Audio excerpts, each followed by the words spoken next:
our first Zoom presentation per se, but in the new format of inviting the rest of the livery and so on and people, so they have an idea of exactly the mysteries of the charity trustees.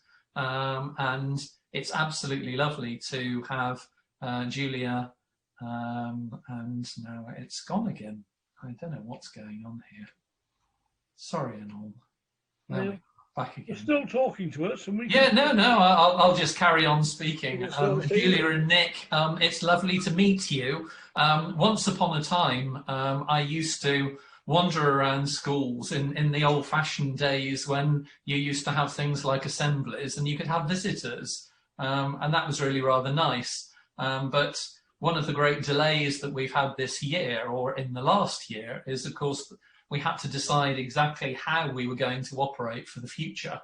And you are the very, very first group that we've done one check presentation before, but now we've gone to the wonderful world of high-tech bank transfers, which I think in some ways is a bit sort of sterile, but I suppose in the context of a global pandemic, sterility is actually quite a good thing. So thank you for working with Paul. As I say, it's a completely new format for us. And I suppose in some ways, having said that, Zoom provides us with an opportunity to engage with you in a manner in which we haven't done before. And really, I suppose an opportunity to learn a bit about your school. So normally when I've been to schools or the masters visited or presented a check or whatever it may have been, obviously the purpose was to have a little walk around and hopefully meet some of the children and so on. And of course, that's the new world for us. So maybe you could tell us a bit about your school for those that are present here, and also what you want to do and how you're going to use the kit. So over to you, if you don't mind. Okay. Cool. Thank you so much, Lee. Good afternoon, everyone. So, as you know, my name is Julia Sherlock. I'm the head here at Eastbrook, and what a privilege that is. I've been here for nearly 8 years now, so I can't even call myself a new head anymore. And I've known Nick for the whole of that time. Nick is our curriculum lead, and he'll get a chance to speak in a moment. But I think if I start, otherwise I won't get a chance to speak. So I think that some people know where Southwick is. Bill has already said that he knows, whereas normally I have to explain that we're on the coast. We're between Brighton and Worthing, and a lot of people have an assumption that a school in West Sussex, just outside of Brighton, would be in a very privileged position. But actually, I think people are becoming more and more aware that there is quite a lot of deprivation along that coastal strip. And so we actually have a very, very mixed cohort of children. So we are a two-form entry primary, which means we have 420 children in the building normally. But as I was alluding to earlier, we currently only have about 100 children in the building because we are offering face-to-face education at the moment for our most vulnerable children and the children whose parents are key workers. And that, as I say, works out at about 25% of the children. The other 75%, we are exploring the joys of remote learning and have online lessons for children age 4 upwards. So you can just imagine the fun and the challenges that brings. But the school is fabulous, obviously I'd say that, and you know, why wouldn't I? Very, very proud of the school, the people that are within it, both the staff, the children and the families that are such a key part of our school. And we're very lucky. If you were here visiting, we have some fabulous outdoor space, and we make a lot of use of that because approximately 40% of our children live in flats, low level, not high-rise flats that we see in London, but a lot of children do not have access to outdoor space at all. So that is one of the key things that we like to promote in our school, and that is linked very much to why we put in the request support with funding, because one of the key initiatives that we have in the school is called 11 before 11. And this is an opportunity for all of our children, whatever their backgrounds are, to experience 11 very, very special things before they leave school. And Nick's going to tell you a little bit more about that, if that's okay. Brilliant. Yes, thank you very much. Yeah, hello. Thanks for that. It's great to be able to thank you and meet you and talk to you about these initiatives. And it's something that our school is excited about, because although 11 before 11 is a trust-wide initiative for all the Reach schools of which we're a part, it's something that fits in very well with the sort of things that we like to deliver in Eastbrook curriculum as well. So just to give you a bit of an overview first of the 11 before 11 programme, because there's two things we'd like to sort of share with you today. One is the 11 before 11, and linked to that is some of the things that we're hoping to use your kind donation for equipment, and how it links to the rest of our school curriculum. So 11 before 11 is the way that you will see. There's a little introductory video by the Trust that hopefully Paul can show you shortly. But it's basically a bunch of experiences that children never forget once they've left school. So when we think back to those memories that stand out at school, as scintillating as our maths and English lessons might be, it's often the trips, the visits, the creative stuff where children are cooperating, testing their own limits, taking calculated risks, you know, beyond the normal classroom experience. So the Trust have come up with these 11 initiatives, which we then fit to our own school curriculum. So a lot of these initiatives are relatively cheap, if I put it like that, for us to deliver. Such as there's one about doing good deeds, and we can think of things that the children can do quite cheaply in the community with good deeds.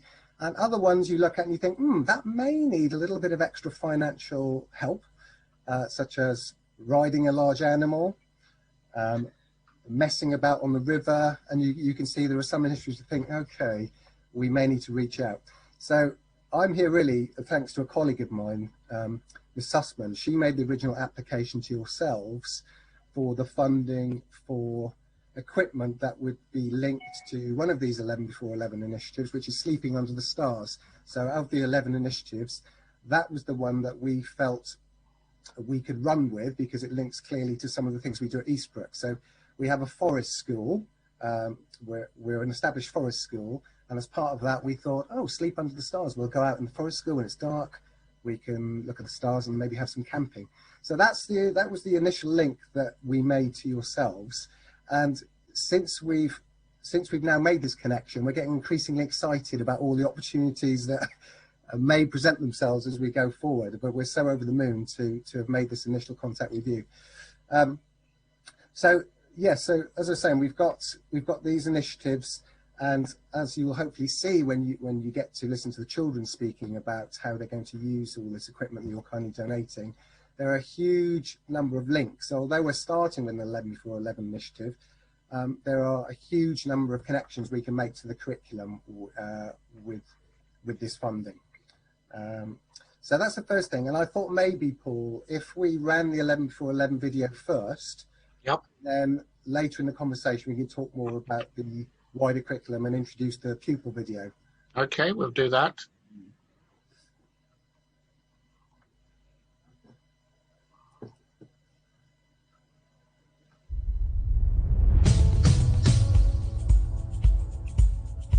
So Reach 2 as an academy trust is all about providing exceptional opportunities for learning, and fundamentally that comes from what goes on in the classrooms, but we think a child's time at primary school is about more than that. When I joined Reach 2, the thing that stood out for me was the 11 before 11.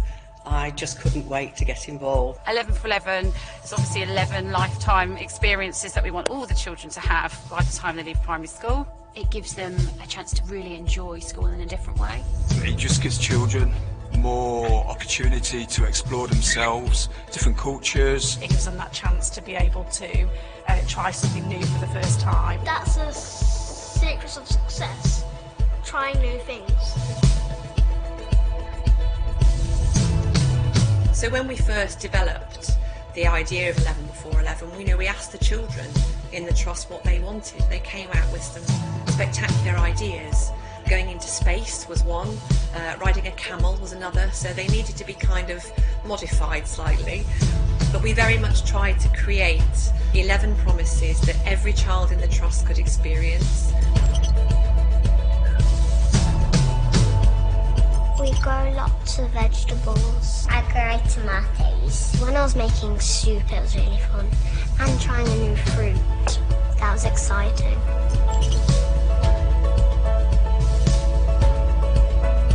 In year 4, we went to a flash mob.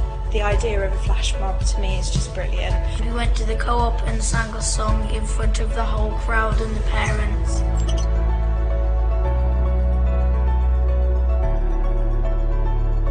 We went to a home. We took our school iPads there with us and we were teaching them how to use them. They wash fire engines, they've washed police cars, we've even cleared graffiti off walls before. Obviously we make links with local nursing homes and we just do something for someone else.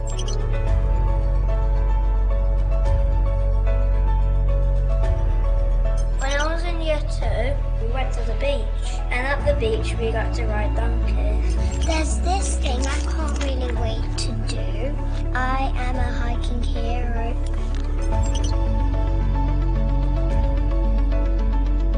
As a topic in year 5, we did The Tempest by Shakespeare and we did some drama. It was lovely seeing them come out of their shells and really getting into these different characters. When I learn them, I feel like more braver and I feel like less embarrassed of myself. It was nice hearing him day by day, getting more and more confident with it, and then being able to come in and see the final performance and the confidence of all the children on stage was fantastic. I really like how we get all these opportunities to do all this like really cool kind of stuff, because some children don't really get to do all that stuff. The 11 before 11 is just really good at developing them as a young person. We really want with the promises to unlock children's potential, to unlock their view of the wider world, to unlock the promises in them that are about their future. Children get so much out of it. I think it's skills for life in that terms of resilience, trying new things, having a go, pushing yourself to achieve. We do have an awful lot of children who will never experience things like this, and they're the children that it brings a beam to their face. It's something that they will remember for the rest of their lives, and that to me is something really special. It does make Reach 2 unique from other schools because your child will leave having had these promises and having these experiences.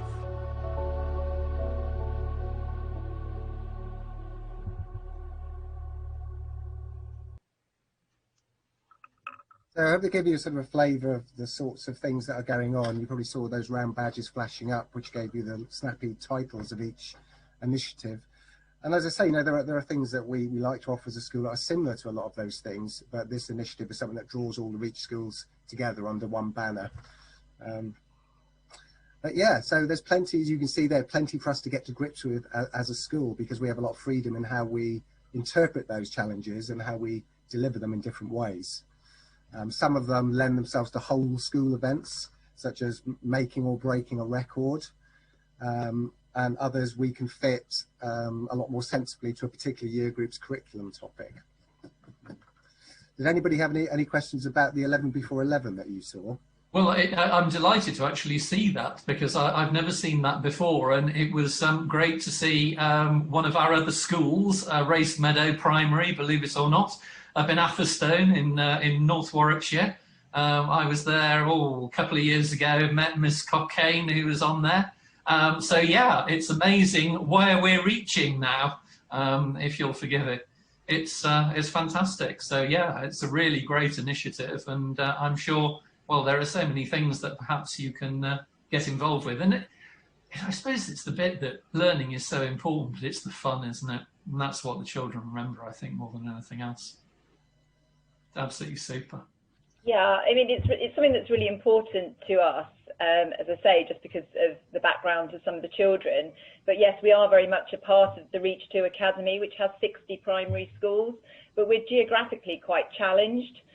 So one of the ways of getting some coherence was by having these 11 experiences that all Reach 2 children will have had by the time they leave the school. You know, if you were in the building, you'd hear the Reach 2 song, which is, yeah, I don't know if you managed to hear that the last time you were at a school leave, but we just have a few things that tie us together. I don't think I have actually heard that. So I mean, I've heard lots of great performances in many assemblies, but I think that one's eluded me. Maybe you could include that in your report. How about that? Absolutely, the children singing it's absolutely stunning. It's one that the parents, you know, they're wiping away a tear. Oh, don't worry, glass sellers are really good at crying over children, I can tell you. Paul did something terrible to them when I was in at my master's installation a couple of years ago, and it was lovely. So it was one of our schools in North London, and some of the little children came to sing for us. And not a dry eye in the house. Even the Beadle was a little bit, you know, little bit tearful, weren't you, Tony? No, not me. No. Can I just ask, how advanced is this program? How long has it been going on? It's been building an impetus. So it's been going for 3 years in its sort of current format, because it took us a while to decide what the children would like to do. That was Kathy, our Deputy CEO, quite American, the terms in academies. The Deputy CEO, Kathy Payne, was just explaining that we wanted to make it relevant, because sometimes as adults, we sort of have an idea of what the 11 experiences children should be. And so there was a little bit of consultation with the children.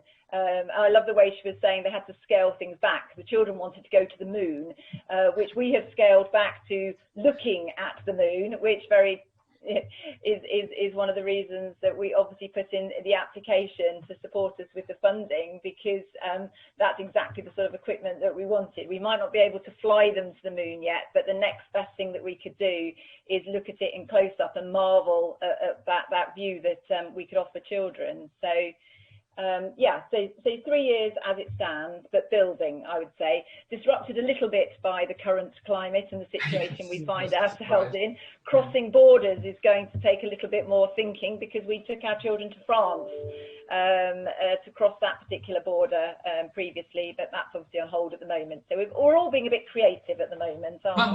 Might be Scotland soon, perhaps. So you know, who knows.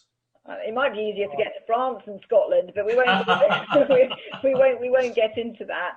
So I mean, that's where the funding started, to help us with that particular initiative.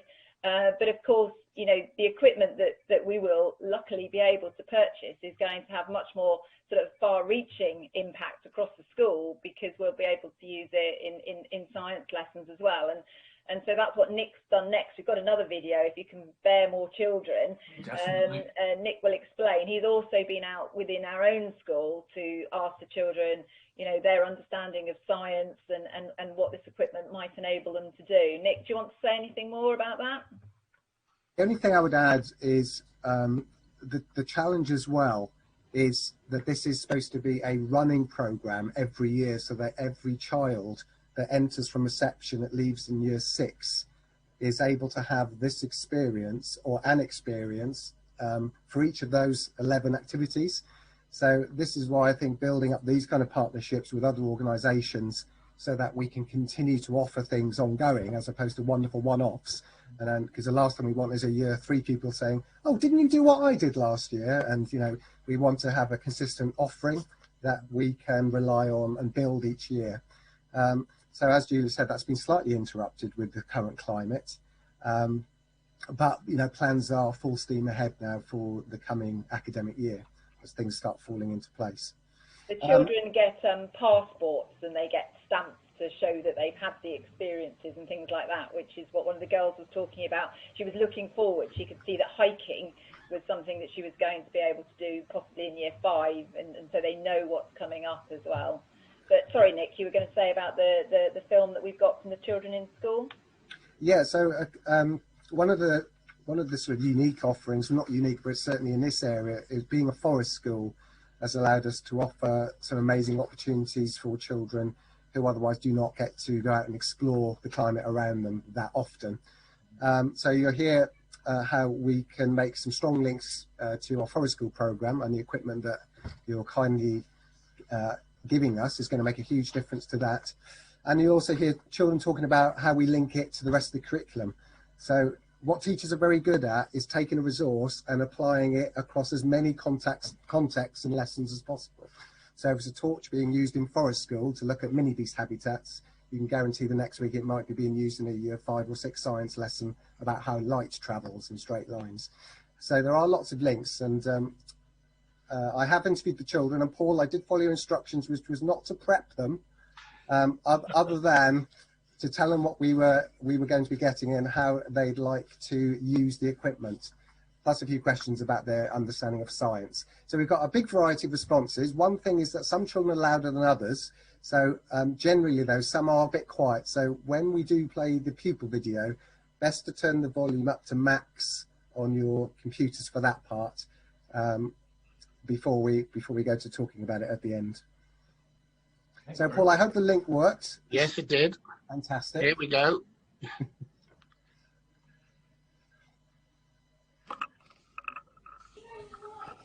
Hi, Holly. Hi. Holly, can I ask you a question? What do you think science is all about? I think science is all about, like, when you want to see something that is in the world, you have to find tools, special tools to get things out of the ground. Like if you want a dinosaur bone, you can crack the ground and get some dinosaur bones. That's a brilliant example. So to do some good science, we need some tools and equipment. What would you say if I said we were going to get lots of new equipment for the school? Would that be good? Yeah. All right. Okay. Well, why science is important is because if we didn't have science and scientists, we wouldn't know stuff. Like, we wouldn't have medicine, we wouldn't know what gravity is. Fantastic. That's a really good thought, Morgan. Thank you. Okay. Do you want to add something to that, Megan? Well, sometimes you can get loads of machines to look at old things, and you can get more detail about them. Okay, so if we were to get some brand new science equipment and we had some new microscopes, what would you like to look at really closely? I'd like to look at bacteria and germs to talk about them and find out how it works. Okay. I would like to look at the mould on food and see how it changes. Oh, yuck. That sounds really fascinating. Okay, hello Isla and Blake. Hello. Now then, I'd like to ask you, what do you like about science? Well, I like it because it's all the planets, because it's all colourful. You like all the colourful planets? Yeah. Okay. And the stars. And the stars. Gorgeous. What about you, Blake? What I like about science is that you get to learn about planets, stars and other interesting things, and I just find it really cool to learn about new things in science. And also last year for Christmas I got this thing where you could look at things. You could look at reptiles, you could look at a leaf, you could look at a... Was it a microscope you're talking about? Yes, I think. Hey, guess what? What? We're going to get a bunch of brand new microscopes too. What? Yeah. I know, it's brilliant, isn't it? Thank you guys, say bye. Bye. We're going to get some brand new torches. How about that for the school? Oh. Now, if you were to have brand new torches and we were at forest school and it was dark, yeah, what would you use your torch to look for? You go first, Heath. What would you look for? I would look for little animals like yeah. hedgehog and rabbits and all that. You go looking for the wildlife? Yeah. Yeah, like hedgehogs and things. Okay. And what about you, Oscar? If you had your torch at forest school, where would you go looking for? So if I had my torch at forest school, I'll look for dens or houses or barcode shelves. Right, where all the creepy crawlies and all the creatures live. Yeah. That's a brilliant idea. Okay. Okay, thank you guys. Say bye. Bye-bye. What would you like to look at through a telescope? I would like to look at the stars in the moon and try to find all the constellations. Okay. I would like to look at meteors and see what they are and find more about them. Oh, fantastic. So what would you look at under a brand new microscope? You go first, Miller. I would look at hair because I'd like to see all the little particles in hair. Okay. So that'd be cool. Putting your hair under the microscope, that's a fantastic idea. What would you put under the microscope, Felix? Probably my finger so I can see all the different patterns. The patterns on your fingerprints? Yeah. Oh, right. So little different types. They're great ideas. Yeah. Right, hello Oliver and Grace. Hello. Right, thanks for coming to speak to me. I've got a couple of questions about science. Okay, here we go. If we had a brand new telescope for looking up into the sky at night, what would you like to look at through a telescope? And we'll start with... Oh, you both want to speak. Let's start with you, Oliver. I would like to see the moon and try and find some aliens and another spaceman. Some aliens on the moon and possibly another spaceman. Brilliant. Okay, what about you, Grace? I'd like to see Mars and Jupiter. You'd like to look up at the planets Mars and Jupiter. Okay. Well, we're going to get some brand new telescopes for our school. What do you think about that? Good. All right. Thank you, guys. Bye. Bye. What would you like to put under a microscope to look at closely? You start, Megan. Bugs and insects' wings, because there would be probably loads of detail on their wings and bodies. That's a fantastic idea, to put some insects under there. Maybe not live ones, we'd have to maybe collect. Yeah. Okay, and what about you, Morgan? Probably water droplets, because when you would look at them on a window or just not for a microscope, you're not really going to see much. All you're going to see is just water going down. But whereas if you were looking on a microscope, you could get a bit more detail. Absolutely. Who knows what tiny microscopic things might be in the water droplet? Do you like the idea of us having brand new microscopes in our school? Yes. Yeah, me too. I would love that. What would you put under the microscope? You go first, Alicia. Fluff. You put some fluff under there. And why would you like to look at fluff up close? I like to put fluff up close because I like to see what's inside it. You want to see what's inside fluff. Okay. And Harry, what would you put under a microscope? I would if I went somewhere, I might do some sort of digging and see what I can find with old stuff, and I might find an old penny and put that under one. That sounds fascinating. Putting something under the microscope that you've dug up and found yourself like an old penny. Okay, well, we're getting some brand new microscopes, so you'll be one of the first to see and use them. How's that sound? Good. All right. If we were to get some brand new telescopes for our school, what would you two like to look at through them? Well, first I would like to look at the moon and see the craters on top. I'd like to look at the stars because I think it would look pretty cool looking at the stars and seeing what shapes you can find. Can you think of any experiments you'd like to do that involved light? I would like to use a blue light and see how much more that works. Oh, you mean the blue light that can show up things like germs and Yeah. bacteria? Oh, okay. What about you, Savannah? I'd like to use a torch and get a mirror and learn more about how the light bounces off and see how it works on different objects. What would you like to look for in the dark with the brand new torch? Right, you go first, Grace. What would you look for? I'd look for an owl. You look for an owl, because they like to come out at night, don't they? Yeah. Okay, good luck. We do have owls in this country. You might find an owl. And what about you, Oliver? I might find a fox. What would you like to see through a telescope? Well, I would see... That's a hard question. What you would like to see? Yeah. Jupiter and Mars. Jupiter and Mars. Are they your favourite planets? Well, yeah, and I have no idea why, but Mercury is it as well? And Mercury, which is behind you on the window, but we can't see it very well. And what about you, Blake? If I had a telescope, if I had one actually in my room, I would at night time look at the stars, and if I don't know if you can, but I wish you could ever actually look at the planets to see what they actually look like in person. And I would like to see Earth, Venus, Okay. Mars, and Saturn and Jupiter. Well, why not?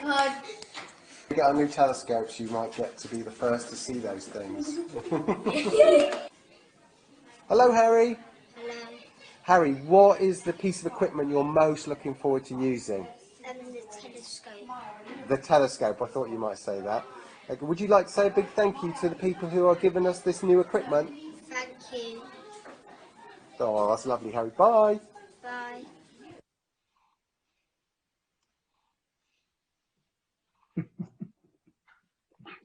Well, that tees it up beautifully. It's going to make an amazing report, isn't it, when they actually do start using all of these bits of kit. Fantastic.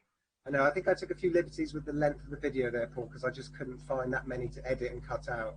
Not a problem, not a problem. Don't worry. I mean, it's just enthusiasm, isn't it? And that's the best possible thing. It really is. I mean, do you do anything like Space Camp, or are they too little to do Space Camp? A little bit, but it is their year 3 project, Space, which is why they had all the planets behind them. We didn't just put them up for, and they are actually an astronaut school as we speak. That's the way we deliver the topic. So they have to earn enough astronaut points to graduate as fully fledged astronauts. So they look at the whole aspect of space travel, and they have to have the physical fitness, they have to know what they would be eating, they have to know sort of have a general knowledge of the environment that they're exploring and the science behind it. So that's what year 3 are doing at the moment. Yeah. Sounds brilliant. Have you are you aware of Mission X, Train Like an Astronaut? No. Oh, well, in which case then it's a STEM project. It's designed for, I think, 8 till 12-year-olds, so it's going to be your older ones, obviously. But it is it's absolutely brilliant. Loads of schools that I've worked with have looked at Mission X. You can get funding for it as well. And it literally is how astronauts get trained, the fitness, the food they eat, how they do things. It might dovetail very nicely with what you're doing as a completely separate module. But STEM's got a really good website about it, if you want to take a look. That sounds like a perfect match. Well, I'll tell you what, they love it. They absolutely love it. Children love it because it's really exciting. So I don't know whether it would fit in for you and whether or not, I'm not quite sure how the funding works or what you get or what you don't get. But it's a completely packaged program where children literally learn how to be, how an astronaut is trained. So it might bolt on to what you've got already, perhaps. I mean, traditionally, one of the local resources, fairly local, that we've used for school trips is the Chichester Planetarium down there on the coast by Selsey. Indeed. But with the Forest School, because we've got the opportunity to make further use of the Forest School under dark skies and open it up a bit later in the afternoon during the winter to do a bit of stargazing. So that's the opportunity we've now got for the children as well. Well, you're very fortunate because where you are, I suspect light pollution isn't too bad, because that's always the problem, isn't it, when you're looking up into the sky? It's not too bad around here, no. No. So, anyone got any questions they'd like to ask us? Will you be taking the children camping in the forest, or are they not allowed to at that age? That's exactly the plan, yes. So, Barbara, we'd love to take them for a night under the stars. We have a yurt. We actually have 2 yurts, which are the first thing we show visitors. Our first yurt is in our library, and it's a reading yurt. And that doesn't actually have the roof on it. It just shows the bare bones of the structure. A local artisan made the yurt for us. And so we then built one for our outdoor classroom, and the children were very concerned because they thought they were going to get wet because the indoor one doesn't have the beautiful waterproof cover on. But that's our big, that fits a whole class, beautiful round tent, which we put up and take down each year. So the idea would be that would be base camp, and then through some funding we'll buy the tents, and then they will all camp out under the stars, and they'll be able to use the telescopes on a clear night, weather being on our side, they'll be able to see the night sky. So absolutely, yeah, camping is something that we really want to do with the children. The other thing, Julie, I was thinking that links because of where we live is we have the South Downs, literally a 15-minute walk up the road. So one of the initiatives is hiking for remember the title? Yeah, hiking heroes, not hiking for heroes.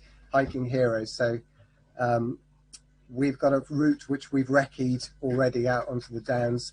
I think a natural evolution of that, maybe camping as well at the end of that, but initially using the forest school, as Julia says, for a little bit of camping experience, and then using some map skills and orienteering to take certainly starting with the older children, out onto the Downs. We have a fantastic view up there over the whole of the school, Southwick, from Brighton right across to Worthing on the other side. So there's plenty of outdoor opportunities to explore. Sounds wonderful. You'd probably better wait for the beast from the east to clear. I was in 1962, which was a particularly vicious winter. I was being trained as a young officer cadet at Sandhurst, and we went out on exercise in these really appalling conditions. And one or two cadets actually got trench foot. And the medical officer was extremely excited because it's the first time we've seen examples of trench foot since the First World War. Well, I'll have to put that in the risk assessment for the children. Julie, that'll be a lesson to you. Trench foot in Sussex. Excellent. No, it's absolutely brilliant. Well, I mean, it looks like you're going to have a lot of fun using the kit, which is the most important thing. And I, for one, very, very much, based on your excellent video there of asking the spontaneous. Well, it's always lovely to ask children questions without them knowing what's going to happen, because you just get some great answers, don't you? But I thought that most of them were very sensible. Well, I did a bit of editing. I'm not saying I didn't do it. Yes, I have no doubt. I have no doubt. Yes, avoid the embarrassing answers as well, because I'm sure they come as well, don't they? But one of the points I was talking to Paul briefly about this yesterday was, it's one thing having one piece of kit where a teacher leads a demonstration of some sort in the front of the class. Once you've got a set of 6 or more of these objects, whether it be microscopes, telescopes, or whatever, the options you have as a teacher for engaging groups of children in the class, you know, it's exponential what you can do with that. So it'll make a huge difference. Well, I think I mean, we've certainly worked with schools over a number of years. And in fact, I mean, I don't know whether Paul told you, but up at King's Winford, which is in the West Midlands, just to the west of Birmingham, I had a mad conversation with the science director there. They're actually a science college, secondary college. And she said, I've always had this dream of having a telescope, an observatory. And we laughed about it. They've got one now. It's a 12-inch research quality telescope in their own observatory. It's amazing. So the thing about all of the Glass and Society schools is it's the beginning of a process. If you can obviously give us another one of those amazing videos and reports at the end of you using the kit, yes. Then, there's probably some more money available too. You never know. So, you know, get thinking, and I'm sure Paul can put you in contact with the other huge host of livery companies that there are in the City of London that also have probably more money than we do. So it's a question of who you know, isn't it, in today's world, I'm afraid, and that's it. But there's an awful lot of funding out there, and looking at the kind of children and the enthusiasm that you clearly both have, I have absolutely no doubts that we're going to have a longer relationship, which is brilliant. That's great to hear. Thank you. It would be amazing. We've really enjoyed. Paul, we had a 5-minute testing session yesterday just to check that everything worked. You know, and over an hour later, I think we reluctantly both.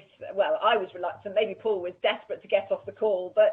So we finished the call quite reluctantly. It just flowed so naturally, considering it was the first time we'd ever met. And I think it's just a linked passion for, you know, giving children opportunities. We wouldn't be in the jobs that we're in unless that's what we wanted. It's what drives us every day. And and we could sense that, you know, from Paul, the same interest in helping, basically. So, and we found the whole process fascinating. You're going to have to excuse our ignorance. We, you know, probably not the time to say this, but we knew very little about the glass sellers and the whole master, the whole everything, to be honest. And we found it fascinating. It's you know, every day is a school day, as they say, and we've really enjoyed doing our own research. Paul sent us some really useful videos for us to sort of, you know, to sort of scale our own knowledge up before we spoke to the children. And we really found it, you know, extremely insightful. It's been incredible, actually. So thank you. Well, I have no doubt it's all about networking, isn't it? And I mean, for me, I've been fortunate enough to restart Glass in Society, and I love it. It's absolutely amazing. It's so inspirational to see, obviously, meet the teachers that are motivated to help their children in the best possible way, and of course the excitement that it engenders within the children and the schools themselves. What more can you ask, really? In today's rather strange world, this for me is one of the best bits. It really is. Well, I hope you can come down and visit as well when you see the children using this.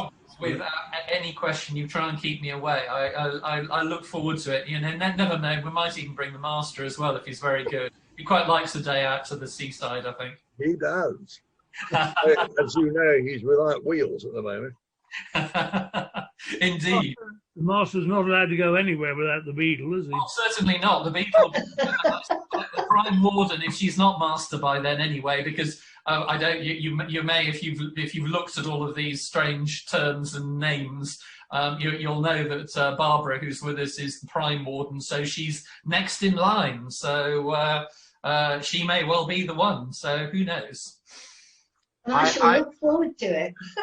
Yeah, oh yes, me too. I never need an excuse to go to Brighton anyway. It's brilliant. Well, I was just thinking that we might get an opportunity to play together at either in, I don't think it's going to be May, but it may be in September when the company is going to be visiting Chichester.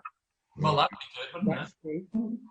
Yes. So just to further muddy the waters, oh heck, of course, there are, I think it's 6 livery companies which are run by prime wardens and not masters. Oh yes, that's just to confuse everything, isn't it?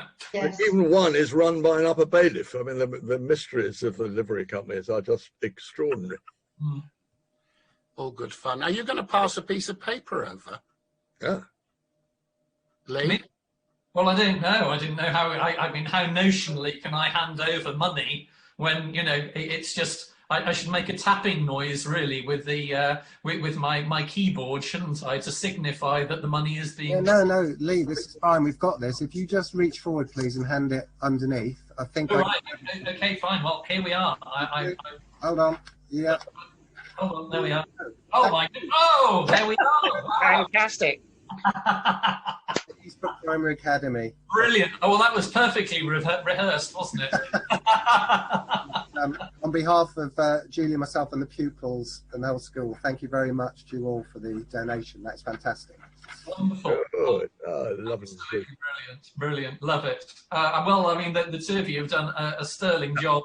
I'm sure ably aided and abetted by the mysterious works of the clerk.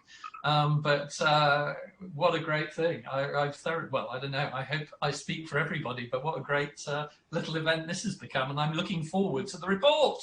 Goodness me, this is not even a report. That's fantastic. Anyone got any other questions before we go? Any general education questions? Anything anyone wants to know before we go?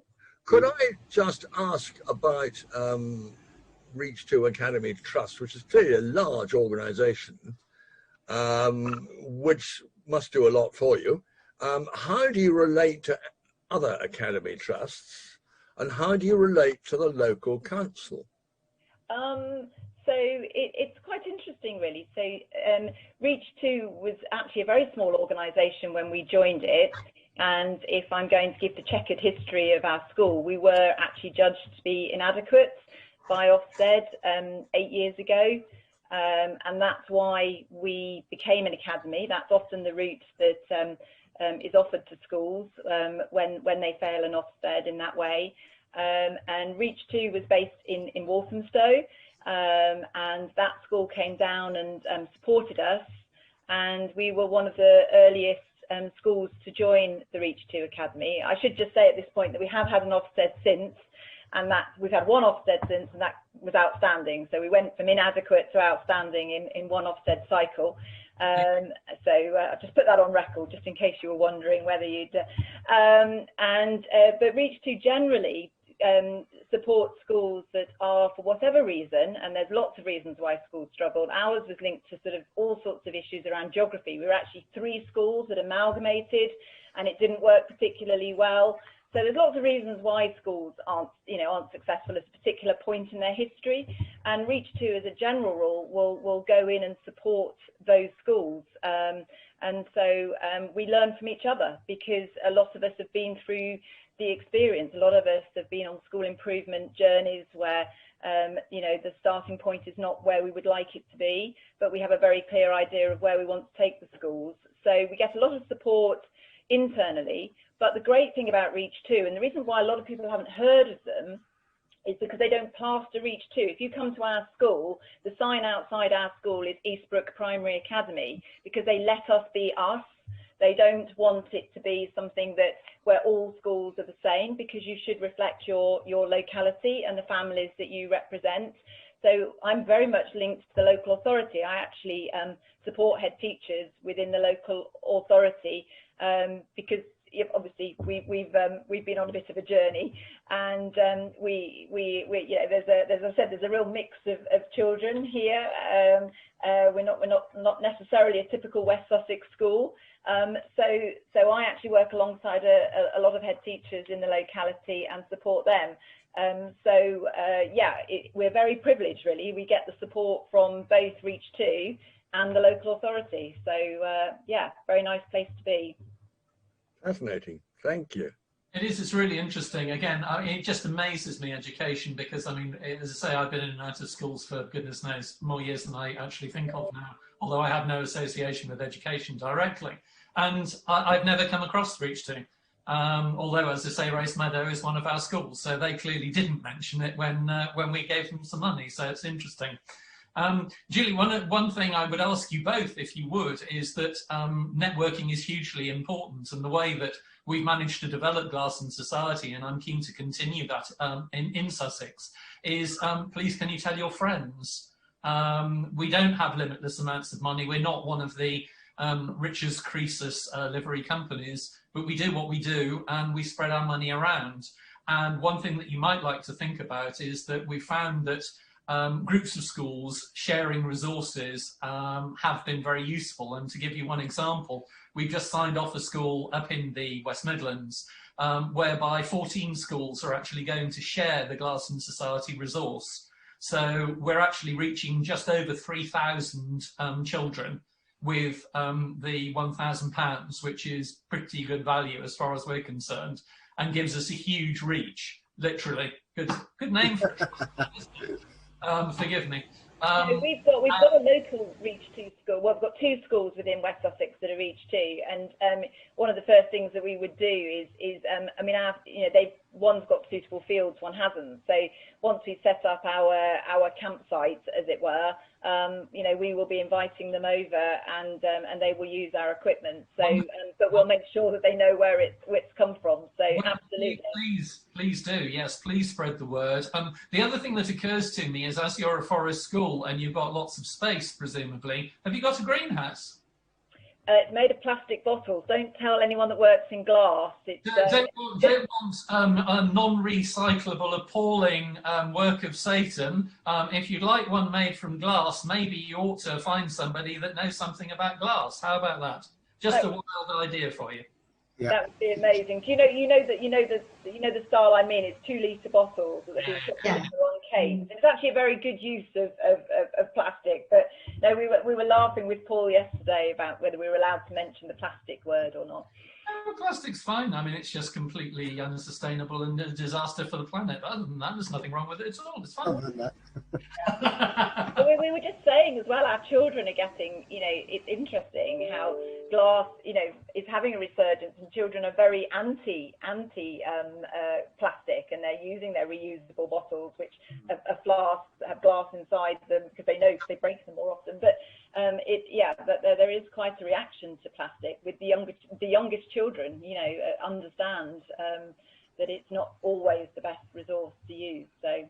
Yeah, no, that'd be interesting. We do have a garden, and one of the 11 to 11 is that seed to supper, which is where the children are encouraged to grow their food from scratch. We're lucky we have a chef in school that prepares all our meals. We were having another conversation with Paul about this. No microwaves in our school, and he cooks everything from scratch every day. So if the children grow vegetables, he will change it into. Gosh, Paul, you can tell I'm not a chef. Good job, I've got a husband at home that cooks for me. He will help the children to prepare food and then serve it to their families. So that's so having a greenhouse to help propagate some of the vegetables that we use would be amazing. So seeds for supper, yeah, is another one of the 11 before 11. Well, there you are. You never know. You never know. Anyway, we're just about to do a project with the Eden Project, aren't we? Well, I'm steady. Yeah, that's a bit ahead of time, Mr. Clark. I just dropped a seed. I'm having a Zoom conversation with a group of schools called the Kerno Group down in Cornwall, who work with Goonhilly Earth Station and the Eden Project, and we're possibly going to give them some telescopes. So that's another. I mean, that could be quite exciting. So yes, that's literally hot off the presses at the moment. So that's my next conversation on Thursday, I think. Mm. That would count as your foreign travel, wouldn't it? Well, it probably would be foreign travel, and the only travel that we can actually do. I think it's a devil man, you see. I was thinking about you adapting in terms of crossing borders. You may or may not know that the City of London, which is known as the Square Mile, is demarked by silver dragons on the main roads like Fleet Street and the Lower Thames Street. There are two dragons, one on either side, which marks the entrance into the City of London, which could be a different sort of crossing a border. And if that was something that would be more suitable to do, I'm sure that we might be able to help you to do a visit to the City of London and perhaps give you an opportunity to see something that you may not have thought of. But you can think of that as a thought if it becomes inhibitive of you being able to get across the channel. Yeah, that's great. We do have to think creatively about some of the initiatives, but that's fantastic. Well, I'm sure you'd probably find you a master or two with gowns and jewels and gongs and goodness knows what else to either inspire or frighten the children. Mm. We do have one or two other beautiful halls and things that are usually quite amenable to having people come in and have a look at them, even if it is groups of kids. I find children respond really well sometimes to spaces. They, yeah. we've taken them to Houses of Parliament before, and you think, oh my goodness, sort of 60 children running around the Houses of Parliament. But there's something about being in certain spaces that really calms children, and they behave in a way that befits the space. It's just natural. It's really wonderful to watch, actually. That you sort of think, I'm going to have to tell them not to touch this and not to do this, but actually they get it. There's a sense in that room of that history, and it's amazing how children pick up on that. Well, you've got the amphitheatre. You've got the amphitheatre, the Roman amphitheatre of Guildhall, and you've also got the Museum of Mithras, which is another sort of thing that is quite extraordinary. And they're things that don't feature high on the sort of tourism tour, but they are rather unique, and they go back to the medieval history of the City of London, which is quite extraordinary. And they're free. Yes. And they're free. Yeah. I think London is one of those sorts of places when you live in Brighton as well. It's actually quite accessible, but a lot of children have not been. You know, they really haven't. So it's quite an experience whenever we do organise trips to any of the London experiences. So well, yeah. my sort of infants and junior schooling was in Leigh-on-Sea, which was Southend Way in Essex, and my final year at high school, or middle school as you would call it now, which was juniors, was a day trip to London, and we had to do a whole project on it, and I still have the project that I did, and that was in 1966. Wow. St Paul's Cathedral blew my head in. It was absolutely incredible, and I still remember the statistics of it all. So it's Which is, I think, what, you know, in essence, what we're trying to do with the 11 before 11. It's as Nick alluded to, they might not remember every maths lesson they've had and every literacy lesson they've had, but my goodness, we hope that they will remember all of those 11 experiences. Yeah. Of course, the other interesting thing, if you want to come in, if you do come to London, is to go from the Embankment down the river to the O2 on the river taxi, because it takes you right through the city, and you can point out all the key buildings. I mean, you've got St Paul's, you've got Blackfriars, you've got all the new buildings like the Shard and all of those, and the river is the best view. And then, of course, you end up at the O2 and you can turn around and come back again. And it's not overly expensive to take a group onto the boats. Yeah. I'm thinking that's geography and history and a whole lot more.